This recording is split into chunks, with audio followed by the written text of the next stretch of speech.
tarde a todos, prazer, sou o Ademânia, alguns já me conhecem. Eu gostaria de saber de vocês sobre a construção, na verdade, como vocês chegaram ao resultado dos personagens que vocês fizeram no projeto Jujutsu Kaisen.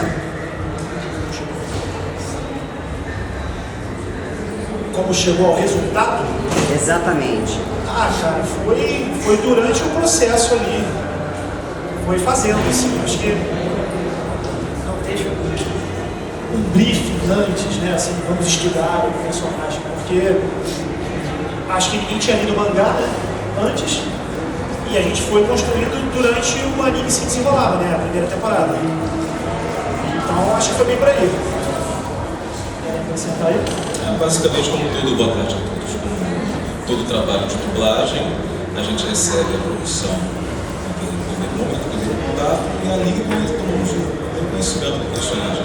E aí o desenvolvimento do personagem vai se dando conforme o processo de trabalho.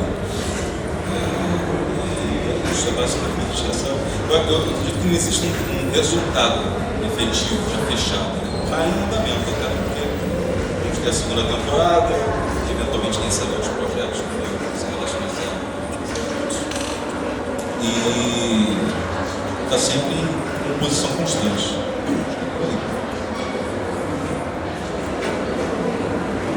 Só para acrescentar, porque esse foi um anime que chegou bem no auge da pandemia, então não tinha muita informação e tal, né? E eu lembro que o Léo, ele avisou pra gente que era uma promessa, tipo, esse desenho vai bombar, esse anime vai bombar, né? Então é uma coisa que assim, a gente foi descobrindo, até porque ele foi um dos primeiros a ser o simuldub, né? Que era a dublagem simultânea, porque lançava no Japão tal dia, aí tipo, dias depois, um pouco intervalo de tempo já estava sendo exibido na Crunchyroll. Então esse foi um dos primeiros, isso é bem marcante. A gente foi evoluindo junto com o processo, e também pelo fato do Léo Santos estar guiando a gente da melhor forma possível, e tal, estava bem avançado, sabia mais ou menos os pontos, está fazendo isso por causa disso. Então, tudo junto. Uma coisa legal, você lembrou agora bem, como eu acho que tinha uns 4 episódios antes, né, que eram exibidos legendados, então dava pra gente assistir antes o episódio, que não é comum, né, em dublagem, você chega na hora, pega aquilo e descobre o que está acontecendo na hora, né. Já os Jujutsu não, dá pra assistir os episódios legendados antes, e quando a gente chegava lá para fazer, a gente já sabia o que tinha acontecido. Então não tinha nenhuma grande surpresa, já dava para você ter uma ideia, se tem alguma piada para adaptar, né? Dava para ter uma noção legal. Teve essa curiosidade. Pode ser. Boa tarde, sou a Mel da Brasil. Eu gostaria de saber qual a cena mais emocionante que vocês sentiram em dublar. Olha, para mim a mais emocionante, que assim, toda vez que me faz essa pergunta, essa primeira que me vem à cabeça, não é anime, é uma animação que é da Netflix, chamada Troll Hunter, né? Eu faço uns trolls lá, que é o ar, é muito bonitinho, ele parece um demônio gigantesco misturado com um gorila, só que ele tem um coração bonzinho, né? E é um episódio que aparentemente parece que ele morre. Então eu lembro muito disso, porque eu chorava assim, uma criança. Tipo, eu tenho um carinho por esse personagem. E aí, tipo, foi uma cena assim que me marcou muito. Eu não conseguia dublar, tanto que eu fiquei emocionado, assim, foi uma parada que me tocou. Então, eu lembro muito disso, que é o ar do Troll. Você é insensível, né? Eu estou muito dentro do personagem. Eu vou falar do Jujutsu mesmo. A cena emocionante, episódio que marcou bastante, que eu gostei de assistir e de fazer, né? Que mexeu mesmo, foi o episódio todo, eu não lembro se é o 12 ou se é o 13, né? Da morte do Junpei. Todo aquele episódio inteiro, o Itadori brigando mentalmente lá com o Sukuna, né? Até a derradeira morte lá do rapaz. Mas aquele episódio todo, aquela sequência de episódios, né? Como eu falei lá no palco também, é na mesma situação, na mesma cena não, né? Tipo assim, um episódio antes ou depois, que o Itadori ele vê que as maldições são crianças, né? Então ele fica muito entre a cruz e a espada ali, se ele mata aquelas crianças ou não, mas no fundo já não eram mais crianças, né? Já eram, tipo assim, eram almas que estavam sofrendo ali. E aí o corte da direção eu acho muito legal, que corta a cena, não aparece o Itadori matando, só que você entende que ele teve que fazer isso, né? Foi isso. Então, em Jujutsu, eu acho que a cena que mais me tocou foi da luta dela com a Momo, né? Que, pô, ela falou exatamente todas as coisas que eu acredito. Sobre, a mulher não tem que ser fofinha, a mulher não tem que ser desse jeito, a mulher pode ser também bereza, a mulher também pode, sabe? Então, essa cena eu vi, nossa, essa é a Nobara, tá ligado? É tudo que eu acredito, tá nela. Impactou pra caraca em mim. Lembrei. Em Jujutsu Kaisen Zero, que foi um trabalho assim, como eu disse há pouco, o meu personagem, para mim, assim como todo personagem que a gente trabalha, é sempre uma questão indefinida. Como a gente tem um livro, tem um direcionamento prévio. E o Suguru Getou, ou seja lá quem for, né, ele tem muitas camadas ainda a serem descobertas.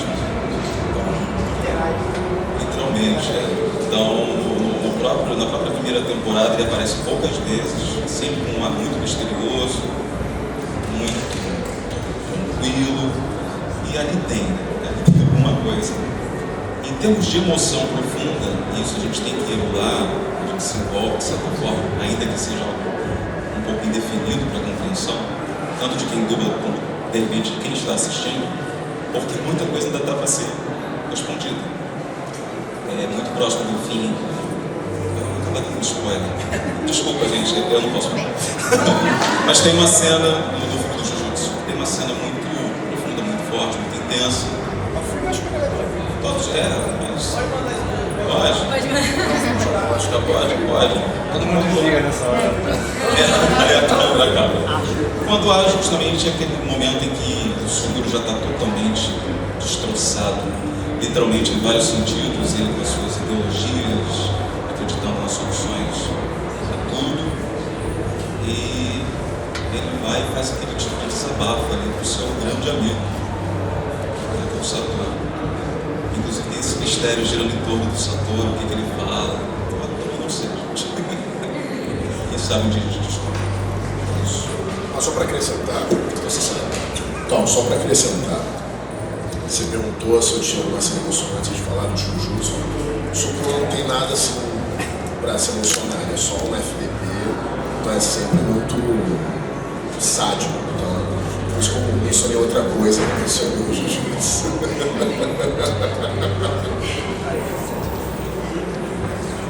Próximo. Oi, boa tarde. Sou a Natália do Astronauta. Queria perguntar para vocês qual é o dublador ou dubladora favorito de vocês? Olha, é uma pergunta muito difícil, porque tem vários assim, que marcaram a gente, né? Eu vou citar um que fez parte da minha infância. Toda vez que eu trabalho com ele é uma alegria, eu sempre lembro dos trabalhos dele, ele fica emocionadíssimo assim. Mas é um cara assim, que marcou muito a minha infância, que é o Flávio Dias, que ele fez a voz do Marte, o Akira, do Cybercops, fez o Julian Solo, do Poseidon. Ele fez o Leão Coragem, o Ursinho Carinhoso lá, o Leãozinho lá. Eu lembro muito disso. Então ele é um cara que tem várias coisas que marcaram muito a minha infância. Então, o Flávio Dias é um grande amigo, um grande diretor, um grande profissional, uma pessoa que toda vez que eu trabalho com ele é uma viagem assim, no tempo e é muito gratificante. É uma pergunta bem difícil, porque a gente tem grandes referências, vivas que já se foram também.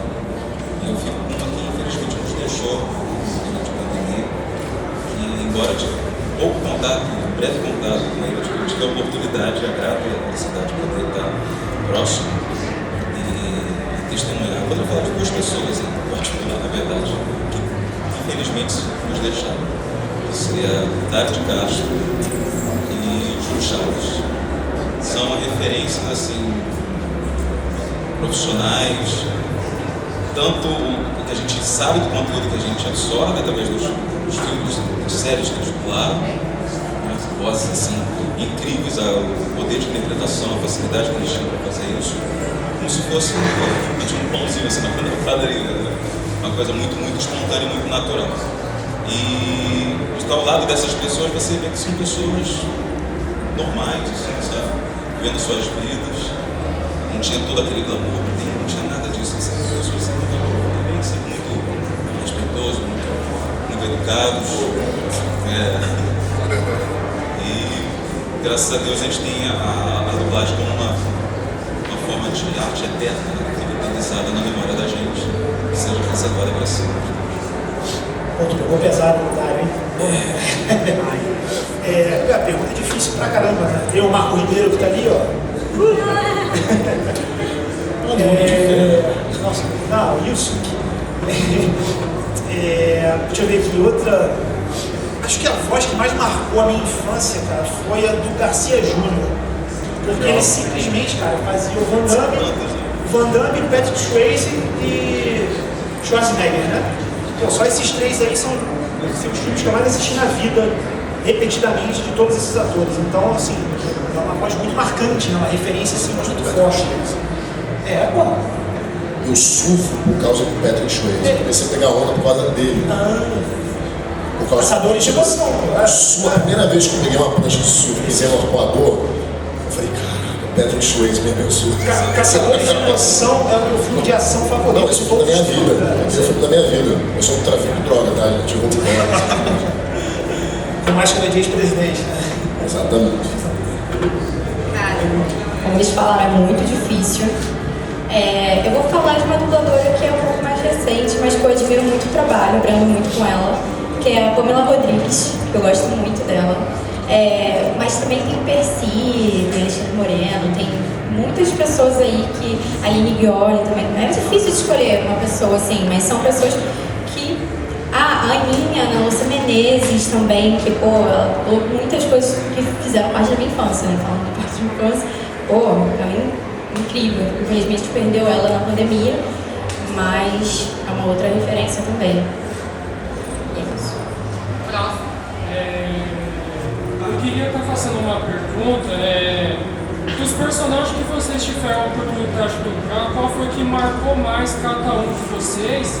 E se teve algum personagem que vocês dublaram, só que acabaram sentindo raiva do próprio personagem que estava dublando? Olha, eu vou falar do que eu tenho ódio, assim, um trabalho que eu peço para que ninguém assista. Eu considero o pior trabalho da minha vida, que é uma novela mexicana chamada Mulheres de Judas, onde eu faço um cara que se chama... É Ali o nome dele, e é um cara que eu acho que a voz do Yuri ficaria pesada, né? Então, era um tormento, porque tipo, eu estava fazendo a novela, eu tinha que fazer uma voz muito leve. Ou ficava muito assim, meio afeminado, ou ficava muito assim. Aí o Léo Santos, que dirigiu a novela, ele falou assim, Francisco, está muito Aquaman. Eu falei, tá, desculpa. Aí eu falei, o irmão dele era o Ismael. Ismael tá muito afetado. E era um inferno fazer. Todo mundo morria na novela, estilo Game of Thrones, menos ele. Foi até o último episódio. Pedi a Deus para ele morrer e ele não morria. Então, é o pior trabalho da minha vida. Por favor, não assistam, não procurem Mulheres de Judas. Todo mundo vai ver. Todo mundo vai ver agora. É o pior trabalho da minha vida. Vocês vão rir pra caramba, mas... E assim, você perguntou... O personagem que marcou mais, que foi mais importante. Com certeza o Aquaman, assim. Pra mim, ele foi um divisor de águas, assim, na minha carreira, né? Porque nós somos os famosos anônimos, né? As pessoas conhecem as nossas vozes, mas nem todo mundo conhece a nossa cara. Então o Aquaman fez muito que eu saísse muito do anonimato e tivesse um pouco mais de visibilidade. Então o Aquaman foi o que me trouxe isso, é um personagem com muito carinho. Aquaman barra disso como humor. Foi bem bacana por causa disso. Cara, eu acho que um personagem que me marcou muito, né, foi a Carole, de Carole Tuesday, que eu dublei, porque, se eu não me engano, ela foi minha primeira protagonista. Acho que foi. Então, ela ganhou ganhou um espacinho na especial por causa disso. Agora, os pilotos Oz, cara, é tipo assim, ver um reality, ver uma novela angolana, essas coisas assim, a gente fica, putz, não assiste não, sabe?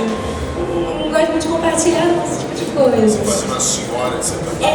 Entendeu? Aí botam a gente num personagem que não tem nada a ver também, aí você fica, fica muito bom. Aí não divulgo. Bom, eu não lembro de um personagem que eu não tenha gostado, assim. Tem esses vilões de novela mexicana aí, né? Mas assim, nenhum, pensando no tema do evento, assim, de anime, acho que eu nunca vi nenhum vilão. Mas não, no geral, pode ser qualquer um. Pode ser qualquer um, né? Mas assim, eu não consigo lembrar agora de algo que eu não tenha gostado, que eu tenha sentido raiva, assim, sabe? Talvez eu tenha sentido um pouco de raiva, justamente do que mais me marcou, que eu gosto mais, é o Falcão do Cobra Kai, né? Porque ele tem uma parte dele, todo um arco dele, que ele é o vilãozinho da história. Então ali dá pra sentir um pouco de raiva dele, mas nada muito. Mas ele é o personagem que eu acho que mais agregou, assim, pra mim profissionalmente, depois do Itadori. Eu também estou como o Yuri, assim, não lembro exatamente de um personagem que eu tenha tomado ódio, né? Ou tenha desenvolvido ódio. Mas é um pouco entre o Yuri e o Francisco. Então, quando o Francisco falou, já estava quase que dando meu pensamento. Eu tinha recém saído dos meus cursos de dublagem, embora tivesse um apreço por dublagem desde o final da década de 80 e 90, mas não profissionalmente. Tal qual muitos de vocês aqui, muitos meus fãs também, uma época que não existia nem essa questão de fã dublagem, ou todo esse som que existe hoje, né? Mas quando eu saí dos cursos, já estava assim, já para começar, fiz um teste para uma novela mexicana que seria exibida, graças a Deus, apenas na Angola. Ou seja, no Brasil não tem acesso, quer dizer, no YouTube estão colocando algumas coisas, né? E eu peguei, fiz o teste e passei no teste junto com outras pessoas, assim, já naturalmente tem mais tempo de profissão. E era um personagem muito difícil de fazer. Então foi uma relação de amor e desafio, vamos dizer assim, de ódio. Porque ele tinha muitas mumunhas, né? Para ele falar alguma coisa, ele gaguejava. Eu não tinha muito essa prática de fazer isso. Então, a minha voz, tal qual o Francisco falou, quando eu acho, às vezes, um trechinho assim, é uma voz bem jovem, é uma voz assim, bem alta, e às vezes eu não me reconheço muito dele. Mas é isso. E claro, assim, um personagem que eu tenho um carinho muito grande, e foi uma responsabilidade muito grande também, né, que acabou fazendo com que eu aparecesse um pouco mais, assim, também, foi o Loki, Disney Plus, onde precisei, através de uma necessidade de saúde, né, que eu estava passando, foi aberto o teste, eu passei o teste, o Loki, estamos agora com o dublador oficial desse personagem, que foi um senhor desafio também, que tinha uma responsabilidade dupla, né, uma carga de 10 anos, um personagem já conhecido pelo grande, e ter que dar continuidade a isso de uma maneira que não fosse tão impactante e negativamente impactante. E acredito que a gente conseguiu fazer um bom trabalho. A minha preocupação maior, né, nesse trabalho, inclusive, era fazer com que realmente esse impacto negativo não acontecesse ou fosse minimizado ao máximo. Porque assim como muitos fãs, eu também, enquanto consumidor de dublagem, também já passei como consumidor de vários produtos, assim, a gente vendo dublagem, a gente tem um saudosismo, a gente tem um apego, a gente se conecta com o personagem quando há uma mudança, geralmente a gente sofre um pouquinho. Então eu procurei ao máximo minimizar esse sofrimento. Espero ter conseguido alcançar esse objetivo. Olá, boa tarde. Meu nome é Douglas, sou do portal Cúpula Nerd e a minha pergunta, na verdade, é também um questionamento. A gente sabe que no ramo da dublagem, ultimamente, tem acontecido muita troca de dubladores profissionais por artistas ou subcelebridades que não dublam, nunca fizeram esse tipo de coisa. como é para vocês? Já aconteceu com vocês? Se acontecer, o que vocês acham desse tipo de substituição? Né? Porque vocês estudam pacas, né? Para não falar outra coisa. Vocês fazem teatro, vocês fazem curso de dublagem e chega uma pessoa às vezes que só é conhecida na internet por qualquer outra coisa que não seja lá e acaba levando esse papel. Assim, não tem muito o que falar sobre isso, né? É péssimo. Mas se o cliente quer e acha que vai levar público pro cinema, paciência, né? Mas basicamente é isso. É pegar alguém que ele acha que vai dar visibilidade, entendeu? E a maioria das vezes ninguém vai pro cinema por causa do youtuber X que vai fazer o filme e tal. Pelo contrário, acho que se fossem dubladores, agregaria muito mais ao produto, né? O caso clássico do Luciano Huck lá, do Enrolados.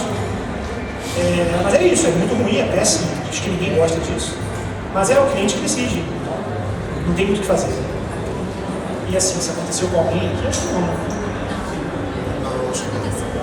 Graças a Deus. E esperamos que não aconteça. A minha pergunta para ela é como é que foi dublar Carol Tuesday? E eu vi que na versão dublada da Netflix não teve a dublagem das músicas, mas se tivesse, você ocuparia aqui na tarde? Lógico, eu queria muito, inclusive eu fiz uma versão cantando com a Pamela Rodrigues, que ela fazia a Tuesday, e a gente traduziu a música e cantou juntas. Então, pô, ia ser um privilégio, eu queria muito, demais.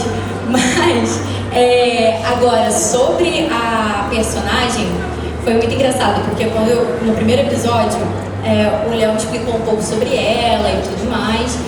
E aí, quando eu fui fazendo, eu fui percebendo no final do primeiro episódio que putz, agora eu entendi a personagem. Aí deu uma vontade de fazer tudo, mas só que já tinha ido.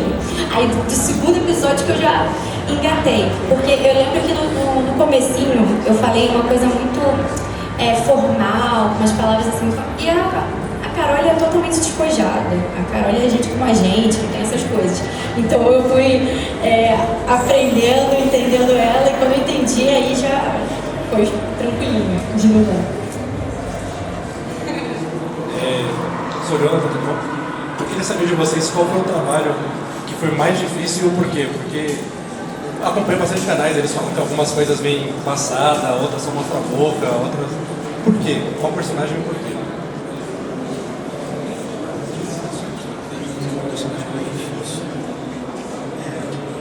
É mais por conta daquelas coisas de CG e tal. Coisas da Disney geralmente não é assim, né? Ó, eu lembro de uma cena específica na série do Falcão, do Soldado Invernal, que é o discurso do Sam Wilson quando ele está por trás do Capitão América. Que é um discurso gigantesco, assim. Eram as 3 páginas, assim, que eu tinha que fazer. E como tinha todo um sigilo em cima da roupa do Capitão América, do traje, então só aparecia só a boca dele.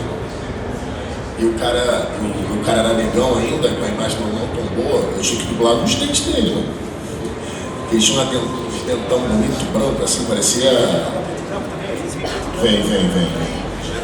E aí tinha umas cenas que estavam mescladas, preto e branco, e tinha cenas que estavam coloridas, assim. Nossa, assim, péssimo para fazer. Então eu tinha que fazer fala por fala, tipo um discurso dublado, ficou lindo, mas assim, o trabalho que deu para fazer aquilo foi absurdo. Né? Foi graças à direção lá do Sérgio Campos, que foi e tal, mas foi bem difícil, assim, foi bem difícil. Tem outras coisas assim, mas eu lembro que esse em específico, o trailer também, olha que engraçado isso. O primeiro trailer do Aquaman viu praticamente assim, parece uma televisão desligada. Só tinha um som assim. E aí você só ouviu os barulhos. E ele falando assim, e aí quando aparecia era quase o mesmo lance com o Anthony Mack, só que o Jason Momoa é uma barba gigante aqui, não dá pra ver nada. A imagem horrorosa quando aparecia. Então tem uma cena específica que eu poderia ter dado uma inflexão diferente, mas por conta da imagem, é por isso que é muito importante ver a imagem, que a intenção, tipo, o filme passa, para quem não entende, para o grande público, passa de boa, tá ok, mas para quem entende de intenção, você sabe que não é aquela intenção, tipo, é uma parada que tem um pouco mais de peso. Tipo, imagina uma cena que, sei lá, tem uma pilha de gente morta ali. Aí o cara fala assim, nossa, que triste. Aí quando o cara percebe que tem a pilha lá, nossa, que triste. Então é uma coisa que tem um peso, assim, tipo, um drama maior. Se você vê a imagem, sabe o contexto. Aí como eu não sabia, aí foi normal, assim, fui no tom dele. Passou, mas eu acho que poderia ter ficado melhor. Mas tem essas dificuldades por conta do sigilo, do material que a gente trabalha. Comigo também aconteceu em um anime que eu fiz, que era só rabisco. E aí eu fiquei, gente, mas o olho, como que tá o olho da pessoa? E eu escutava a voz, eu ficava, caraca, como que eu oriento aqui? Foi bem difícil, assim, porque você fica sem chão, né? Tipo, querendo ou não, a gente presta atenção no como que tá o olho da pessoa, como estão os ombros, a respiração, tudo isso eu não tinha nem acesso a essas coisas, assim. Às vezes aparecia uma imagem colorida mais ou menos, e aí de repente do nada era tudo foto, era uma coisa muito esquisita. Mas a gente faz, né? Eu tive que me guiar pelo som, imaginando como que seria. É bem difícil essa parte. Bom, dificuldade mesmo assim eu tenho quando me chamam pra cantar alguma coisa. Quando o personagem canta, aí tem alguma ceninha que tem que fazer, aí vem escala de canto, aí eu já falo, daí galera, lá vai.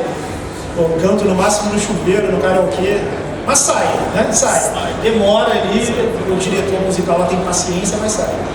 Mas é a minha grande dificuldade, assim. Eu estou tentando aqui pensar, não me recordo assim, de muitas dificuldades, ainda que tenha essas limitações, às vezes técnicas, ou questão mesmo de sigilo. Os olhos do diretor, né, a percepção do diretor são os nossos guias, muitas das vezes. A sorte que eu até agora não peguei pelo menos uma produção que seja um idioma que a gente não tem nenhuma noção, por exemplo. A gente tem falado muito conteúdo de novelas turcas, né? Novelas turcas, às vezes alguns conteúdos indianos também, que são línguas assim, que normalmente a gente não tem o hábito de ouvir. Né? E até então nunca peguei uma produção que esteja só boquinha. O Loki não estava assim, não? O Loki, sim, quando eu digo a questão do idioma. Né? Imagina você pegar uma produção nesse esquema de ficar só a boca e turco. Né? Assim, a referência. Então a gente vai muito por cadências, por métrica, né, do áudio. Então, essa é uma das dificuldades que eu poderia compartilhar com vocês, a questão de você pegar um idioma que você não tem nenhuma referência para saber o ponto onde está, porque de repente você pega uma fala muito grande. Chega um ponto que você chega e fica sem ar. Dá para pegar de fulano? Ok. Vou dar fulano como deixa. Aí ele passa a fala. Se o técnico não passa o que você gravou até então em português, te deu a referência em tudo, você não vai saber quando é que ele vai falar o fulano. Tudo, literalmente é tudo. E outra dificuldade também são produções coreanas, né? Às vezes tem personagens que têm expressões, comportamentos físicos bem mais expansivos, vamos dizer assim, do que nós aqui no Brasil. As bocas, os olhos muito arregalados, assim, uma surpresa. E a sonoridade da voz, que muitas das vezes é a nossa referência, é quase linear. Então, às vezes o cara está com uma boca enorme, um desespero, uma sonoridade quase flat, assim, né? A gente tem que ficar atento, como ele falou, a imagem. Se a gente fosse criar no som, vai ficar tudo linear e o cara está ali explodindo, assim, os olhos quase igual o máscara. Cadê?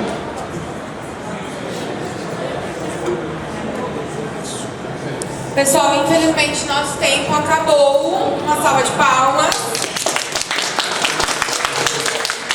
Obrigado.